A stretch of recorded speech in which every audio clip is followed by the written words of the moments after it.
Hello guys, welcome to Civil Mantra YouTube channel. तो आज हम पढ़ने जा रहे हैं अपने यूनिट 3 का पार्ट 4, जिसमें हम कवर करने वाले हैं high court and supreme court को। और इसके साथ साथ हम एक बहुत ही ज़्यादा इंपॉर्टेंट टॉपिक जो पेपर में सबसे ज़्यादा पूछा जाता है, आर्बिट्रेशन, उसको भी इसी वीडियो में कवर करेंगे। ठीक है। अब ये जो high court and supreme court है, मैंने बताया था कि मैंने यूनिट 2 में भी इनको कवर किया था। बेसिकली वहां पर हमने इनके कॉम्पोजिशन पढ़े थे, क्वालिफिकेशंस पढ़ी थी, अपॉइंटमेंट प्रोसीजर पढ़ा था। लेकिन वही सारी चीजें हाई कोर्ट और सुप्रीम कोर्ट, या फिर इंडिया में कोर्ट सिस्टम कैसे काम करता है, उसके नीचे कितने कोर्ट आते हैं, वो भी मेरे यूनिट 3 में भी है। तो आप लोगों को कंफ्यूजन ना हो, तो वो चीज मैंने यहाँ भी इंक्लूड करा दी है, इसीलिए ताकि अगर यूनिट 3 में इसका क्वेश्चन आए तो आप लोग कंफ्यूज ना हो और इजीली आंसर कर पाओ। ठीक है। तो ये सारी चीजें हम लोग पहले पढ़ चुके हैं, लेकिन इनमें से कुछ अगर नया होगा तो मैं उसको और अच्छे से एक्सप्लेन कर दूंगी। ठीक है। तो सबसे पहले हाई कोर्ट्स, तो मैंने बताया था कि हाई कोर्ट सुप्रीम कोर्ट के नीचे लेवल पे आने वाला कोर्ट है। तो ये highest judicial authority with in a state, और ये स्टेट लेवल पे काम करते हैं।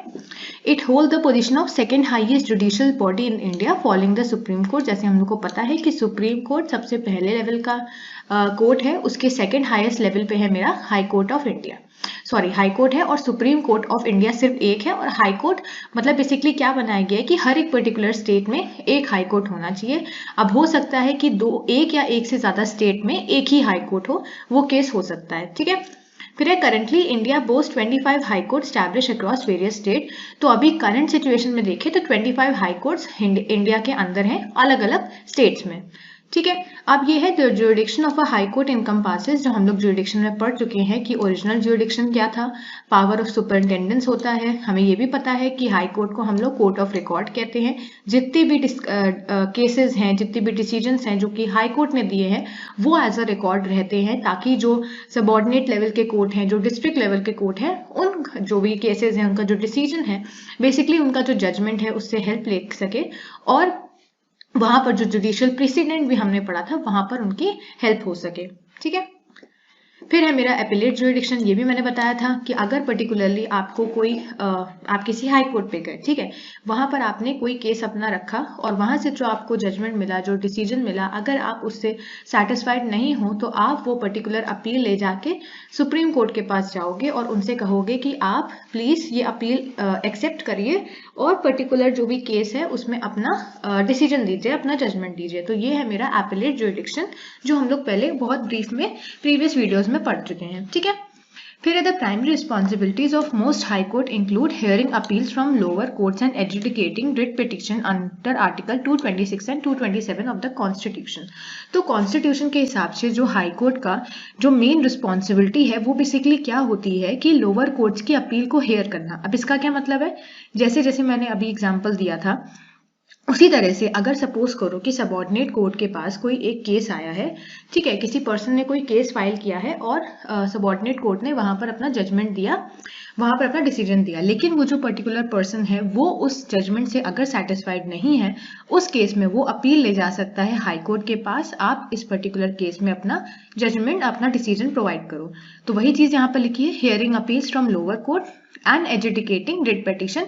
और जो रिट पिटिशंस होती हैं उनको भी पूरा समझना, उसको पूरा फाइनलाइज करने का काम हाई कोर्ट का होता है। और ये चीजें कहां पर मेंशन है, आर्टिकल 226 एंड 227 में। ठीक है। अब इसमें क्या है, हाई कोर्ट में अगर इसके आगे पूछते हैं एग्जाम में कि क्वालिफिकेशन क्या है, और मतलब कैसे हाई कोर्ट के जजेस की क्या क्वालिफिकेशन होती है, क्या पूरा प्रोसीजर होता है, वो सब चीजें हम लोग पिछले वीडियोस में कवर कर चुके हैं, तो वो चीजें आप लोग यहाँ पर इंक्लूड कर देना। ठीक है। नेक्स्ट है मेरा सुप्रीम कोर्ट ऑफ इंडिया। तो इसका भी हमने काफी चीजें देखी थी। अब देखते हैं इसकी कॉम्पोजिशन एंड पावर, जो हमें पता है, लेकिन सिंस ये यहाँ पर मेंशन था तो मैं बता देती हूँ। The Indian constitution under article 124(1), अब ये ब्रैकेट का 1 का मतलब होता है क्लॉज 1, ठीक है, states that there shall be a Supreme Court of India consisting of a Chief Justice of India, जिसको हम लोग शॉर्ट फॉर्म में CJI बोलते हैं, एंड 34 जजेस इंक्लूडिंग द CJI। मतलब जो मेरा सुप्रीम कोर्ट है उसका कॉम्पोजिशन कैसे हो रहा है, ये जो पूरा कॉम्पोजिशन का जो भी प्रोसीजर है, जो भी इंफॉर्मेशन है, वो आर्टिकल 124 में मेंशन है, क्लॉज 1 में कॉन्स्टिट्यूशन के। और बेसिकली इसके अंदर एक चीफ जस्टिस ऑफ इंडिया होते हैं और 33 अदर जजेस होते हैं। मतलब इन जजेस को और चीफ जस्टिस ऑफ इंडिया को मिला के 34 जजेस मेरे सुप्रीम कोर्ट में होते हैं। ठीक है। फिर है the jurisdiction of the Supreme Court of India can broadly be categorize into original jurisdiction, appellate jurisdiction and advisory. तो ये भी हमने वहां पर पढ़ा था कि सुप्रीम कोर्ट के अंदर ओरिजिनल ज्यूरिडिक्शन भी हो सकता है, साथ ही साथ आप अपील ले जा सकते हो सुप्रीम कोर्ट के पास। उसके साथ साथ आप बहुत से मैटर्स, बहुत से ऐसी चीजें होती हैं, बहुत सी ऐसी प्रॉब्लम्स होती हैं, उनका आप वहां से एडवाइस भी ले सकते हो, ठीक है। फिर है however there are other multiple powers, और वो भी हमने देखी थी बहुत सारी ऐसी पावर्स जो सुप्रीम कोर्ट के पास थी, जैसे जुडिशियल रिव्यू की पावर थी और भी बहुत सारी पावर थी, वो भी हम यहाँ पर शॉर्ट में देख लेंगे, ठीक है। वही है Supreme Court of India. So Supreme Court at the apex of Indian judiciary is the highest authority to uphold the Constitution of India. ये भी मैंने वहां पर बताया था कि बेसिकली जो इंडिया का जुडिशरी सिस्टम है उसका मेन ऑब्जेक्टिव क्या है। उसका मेन ऑब्जेक्टिव होता है कॉन्स्टिट्यूशन को प्रोटेक्ट करके रखना, कॉन्स्टिट्यूशन को होल्ड करके रखना, जो सिटीजन्स हैं वहां के इंडिया के, उनके जो राइट्स हैं, उनका जो फंडामेंटल हक बोल सकते हो, जो राइट होते हैं, लिबर्टीज होती हैं, इनको प्रोटेक्ट करके रखना, and to uphold the values of rule of law, और जो लॉ है उसको भी प्रोटेक्ट करके रखना, ठीक है। तो ये मेरी जुडिशरी सिस्टम का ऑब्जेक्टिव हो गया। और इस जुडिशरी सिस्टम है कि एक हायरार्की में एस्टैब्लिश है, जो हमने प्रीवियस वीडियो में देखा भी था कि फर्स्ट लेवल पे सुप्रीम कोर्ट था, नेक्स्ट मेरा हाई कोर्ट था, फिर subordinate and then district court. तो उसी तरह से इस जो पूरा हायरार्की होती है, इसमें जो हाईएस्ट अथॉरिटी होती है वो मेरी सुप्रीम कोर्ट की होती है, और ये हमें पता है। Hence it is known as guardian of our constitution। तो गार्जियन क्या है? गार्जियन ऑफ आवर कॉन्स्टिट्यूशन का मतलब है हमारे कॉन्स्टिट्यूशन को गार्ड करके रखना, उसको प्रोटेक्ट करके रखने का काम मेरे सुप्रीम कोर्ट ऑफ इंडिया का है, ठीक। फिर the Indian constitution provides for a provision of supreme court under part 5 the union and chapter 6 title the union judiciary. और इंडियन कॉन्स्टिट्यूशन के अंदर जो सुप्रीम कोर्ट का पूरा पार्ट दिया हुआ है वो पार्ट 5 द यूनियन में मेंशन है, और चैप्टर 6 जो कि यूनियन जुडिशरी है वहां पर पूरा सुप्रीम कोर्ट का पार्ट मेरे कॉन्स्टिट्यूशन में मेंशन है, ठीक है।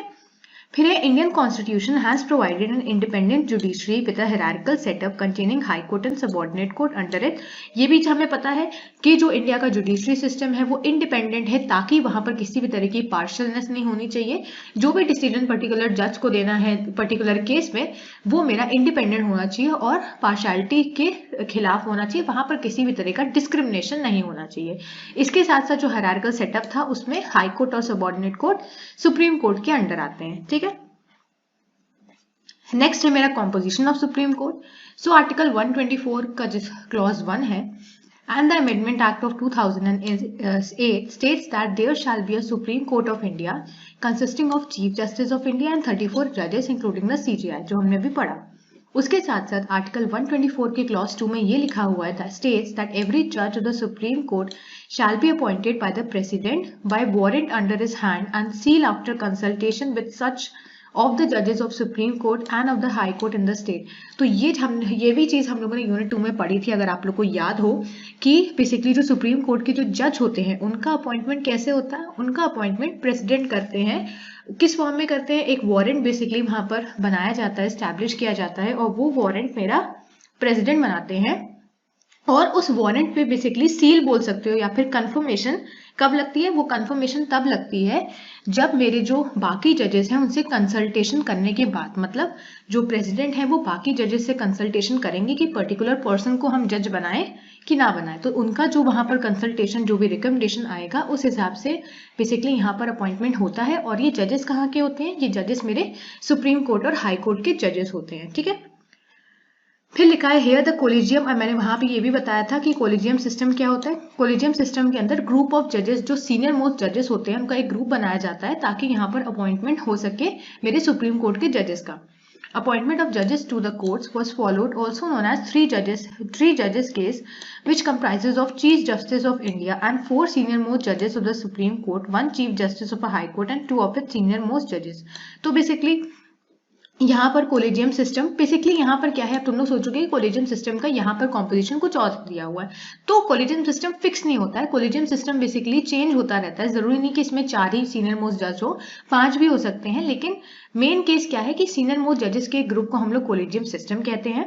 अब यहाँ पर क्या बताया गया? यहाँ पर ये बताया गया कि इस कोलेजियम सिस्टम के अंदर चीफ जस्टिस ऑफ इंडिया आ जाते हैं, उसके साथ साथ 4 सीनियर मोस्ट जज आ जाते हैं मेरे सुप्रीम कोर्ट के, और हाई कोर्ट के मेरे चीफ जस्टिस आ जाते हैं, उसके साथ साथ 2 मेरे सीनियर मोस्ट जजेस मेरे हाई कोर्ट के भी लिए दिए जाते हैं, ठीक है। तो सुप्रीम कोर्ट के सीजे आए, उसके साथ 4 सीनियर मोस्ट जजेस, हाई कोर्ट के सीजे और उसके साथ साथ मेरे 2 सीनियर मोस्ट जजेस मेरे कोलिजियम सिस्टम को फॉर्म करते हैं, ठीक है।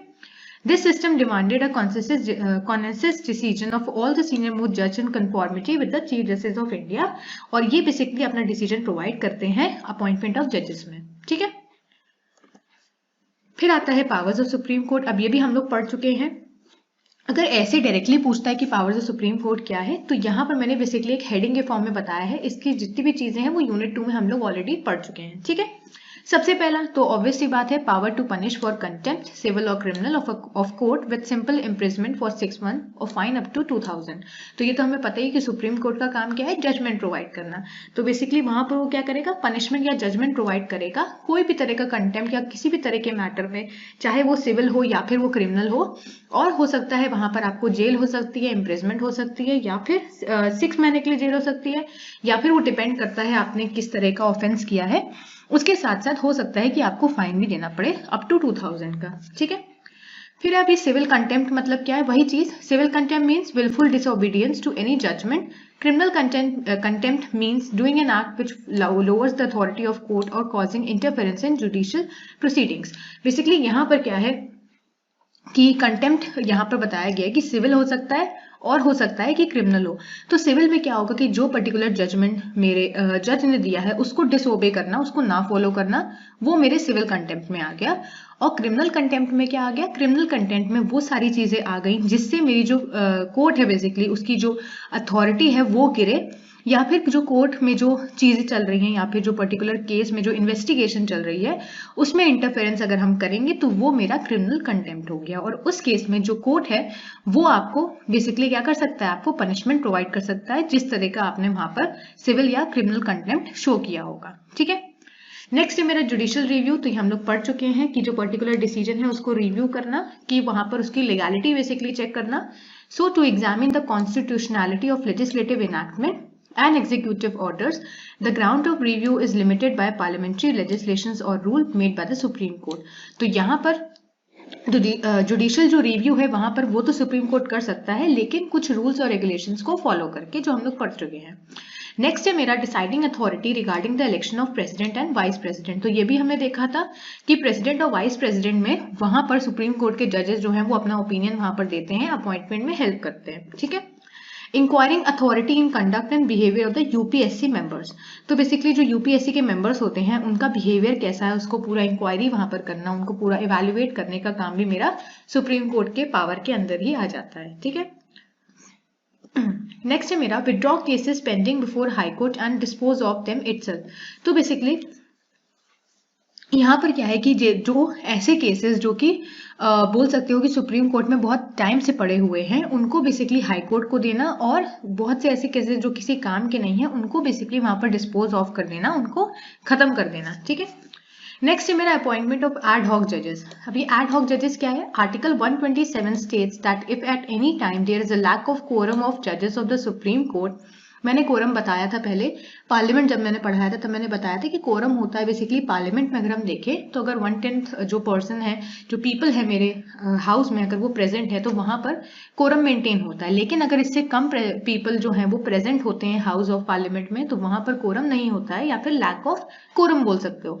तो वही चीज यहाँ पर लिखी है कि ऐसे टाइम पे जहां पर जो पर्सन जो कोरम फॉर्म करते हैं उतने पर्सन अगर सुप्रीम कोर्ट में प्रेजेंट नहीं है तो उस केस में क्या होगा, the chief Justice of India may with the previous consent of the president and the chief Justice of high court concern request in writing the attendance of judge of high court duly qualified to be appointed as a judge of supreme court। तो basically उस case में क्या होगा कि suppose करो कि एक particular ऐसा टाइम आया जहां पर जितने जज सुप्रीम कोर्ट में चाहिए हो उतने जज नहीं है, तो उस केस में जो चीफ जस्टिस ऑफ इंडिया है वो क्या करेंगे, बेसिकली वो प्रेसिडेंट और chief Justice of high court की कंसेंट से एक ऐसा जज रखेंगे जो कि टेम्पररी टाइम पीरियड के लिए रहेगा, तभी इसको एड हॉक जज बोल रहे हैं। तो टेम्पररी टाइम पीरियड के लिए उन जज को सुप्रीम कोर्ट का जज बना दिया जाएगा, और ये जज कौन होंगे, ये जज मेरे हाई कोर्ट के जज होंगे जो कि क्वालिफाई करते होंगे सुप्रीम कोर्ट का जज बनना, ठीक है। तो बेसिकली सुप्रीम कोर्ट के जज नहीं प्रेजेंट होने की वजह से हाई कोर्ट के एक जज को सुप्रीम कोर्ट का जज कुछ टाइम पीरियड के लिए बना देने को ही हम लोग बोलते हैं अपॉइंटमेंट ऑफ एड हॉक जजेस, ठीक है। नेक्स्ट है मेरा अपॉइंटमेंट ऑफ रिटायर्ड जजेस ऑफ द सुप्रीम कोर्ट और हाई कोर्ट, जो कि कहां पर है आर्टिकल 128 में। The chief Justice of India at any time with the previous consent of president and the person to be so appointed can appoint any person who had previously held the office of a judge of supreme court। तो basically ऐसा case आ सकता है जहां पर जजेस की ज्यादा जरूरत हो, उस केस में जो रिटायर्ड जजेस हैं मेरे सुप्रीम कोर्ट के, chief Justice of India basically उनको भी बोल सकते हो, उनको भी जज बना सकता है, उनके ऑफिस में उनको रख सकता है उस पोस्ट में, ठीक है। फिर है मेरा appointment of acting chief justice, article 126। When the office of Chief Justice of India is vacant or when the Chief Justice is by reason of absence or otherwise unable to perform duties of the office, the President in such case can appoint a judge of the court to discharge the duties of the office। तो basically यहाँ पर क्या होगा कि बोल सकते हो कि बहुत से ऐसे केसेस होते हैं जहाँ पर चीफ जस्टिस जो है वो अपने ऑफिस में नहीं प्रेजेंट होते हैं, हो सकता है कोई भी रीजन हो उसके पीछे, तो वो अपनी ड्यूटीज को नहीं परफॉर्म कर पाएंगे। ऐसे केस में क्या होगा, ऐसे केस में जो प्रेसिडेंट है वो किसी और चीफ जस्टिस को बेसिकली वहां पर अपॉइंट कर सकते हैं, जिनको हम लोग एक्टिंग चीफ जस्टिस बोलेंगे, ठीक है। फिर है मेरा नेक्स्ट है मेरा रिवाइजरी ज्यूरिडिक्शन। अभी रिवाइजरी ज्यूरिडिक्शन क्या है, तो supreme court under article 137 is empowered to review any judgment or order made by it with a view to removing any mistake or error that might have crept in the judgment or order। तो देखो revisory का मतलब क्या होता है कि ऐसा कोई डिसीजन जो मेरे सुप्रीम कोर्ट ने पहले दिया हो उसको बेसिकली रिव्यू करना है ना, कि बाय चांस आपने जो भी डिसीजन दिया हुआ है। हाँ, तो रिवाइजरी ज्यूरिडिक्शन क्या होता है, बेसिकली जैसे हम लोग जैसे पढ़ाई भी करते हैं तो हम लोग क्या करते हैं, चीज़ों को रिवाइज करते हैं, दोबारा से इनको रिव्यू करते हैं कि बाय चांस कोई चीज़ छूट तो नहीं गई। अब ऐसे ही आप लोग एग्जांपल ले सकते हो किसी एग्जाम का, ठीक है। सपोज करो आप लोग AKTU का ही पेपर दे रहे हो, आपने पेपर फिनिश कर दिया। अब बचे हुए टाइम में क्या हम लोग करते हैं, हम लोग रिवाइज करते हैं, देखते हैं कि कोई पर्टिकुलर हमने उस क्वेश्चन को आंसर करने में, पेपर को आंसर करने में कोई गलती तो नहीं करी है। उसी तरह से जो रिवाइजरी ज्यूरिडिक्शन का मतलब क्या है, इसमें जो बेसिकली जो सुप्रीम कोर्ट होता है उसके पास ये पावर दी हुई है कि वो अपने जजमेंट को रिव्यू कर सके, उसको चेक कर सके, ताकि वो देखे कि उसने जो अपनी जजमेंट दी है वहां पर उसने कोई मिस्टेक तो नहीं करी है, कोई एरर तो नहीं किया है, तो उसको हम लोग रिवाइजरी ज्यूरिडिक्शन बोलते हैं, ठीक है। नेक्स्ट है मेरा, अब ये तो हमें पता ही है कि supreme court as a court of record, high court की तरह, as its decisions are of evidentiary value and can not be questioned in any court. मतलब सुप्रीम कोर्ट ने जो भी डिसीजन लिया है उसका जो भी जजमेंट होगा वो किसी भी कोर्ट में क्वेश्चन नहीं हो सकता है, उसको कोई वहां पर बेसिकली उसके खिलाफ कोई नहीं बोल सकता है, ठीक है। नेक्स्ट है मेरा रिमूवल ऑफ सुप्रीम कोर्ट जज। तो बेसिकली सुप्रीम कोर्ट के जो जज हैं उनको रिमूव करने का क्या प्रोसीजर है वो हम लोग देखते हैं। सो अ जज of supreme court can be removed only from office by president on the basis of a resolution passed by both the houses of the parliament with a majority of total membership। तो basically यहाँ पर क्या है कि किसी भी supreme court के जज को रिमूव करने के लिए वहां पर प्रेसिडेंट का अप्रूवल चाहिए होता है। किस फॉर्म में, एक रेजोल्यूशन के फॉर्म में। जिस रेजोल्यूशन को कौन पास करना होना चाहिए, उस रेजोल्यूशन को दोनों हाउसेज ऑफ पार्लियामेंट पास करने चाहिए। अब ऐसे नहीं कि पास हो, वो वहां पर मेजॉरिटी होनी चाहिए। और कैसी मेजॉरिटी, जो भी मेरी मेजॉरिटी होनी चाहिए वो 2/3 ऑफ मेंबर्स जो भी प्रेजेंट हैं और जो वोट कर रहे हैं हर एक हाउस में। मतलब लोकसभा से भी मुझे 2/3 मेजॉरिटी चाहिए और राज्यसभा से भी मुझे 2/3 मेजॉरिटी चाहिए, ठीक है, उससे कम नहीं होनी चाहिए। तो अगर यहाँ पर ये रेजोल्यूशन इस मेजॉरिटी से पास हो जाता है तो उस केस में यहाँ पर मेरा जो सुप्रीम कोर्ट के जज हैं वो वहां पर उनका रिमूवल हो जाएगा। और इसका जो रीजन होगा रिमूव करने का वो क्या होगा, उनका मिसबिहेवियर, या फिर वो जज की तरह अपना जो काम है, अपना जो जजमेंट है वो सही से नहीं कर पा रहे हैं, वो वहां पर इनकेपेबल हो रहे हैं। तो उस केस में भी यहाँ पर रिमूवल हो सकता है मेरे सुप्रीम कोर्ट के जज का, ठीक है। Hence, a democratic country like India needs a judiciary because democratic values tends to lose their prominence without proper checks and balances। इसीलिए यहाँ पर एक जुडिशरी सिस्टम होना बहुत ही इंपॉर्टेंट है इंडिया जैसी डेमोक्रेटिक कंट्री के अंदर। आई होप आप लोग को ये लेक्चर समझ में आया होगा। अगर आया है तो लाइक करें, शेयर करें और चैनल को सब्सक्राइब करें। Thank you.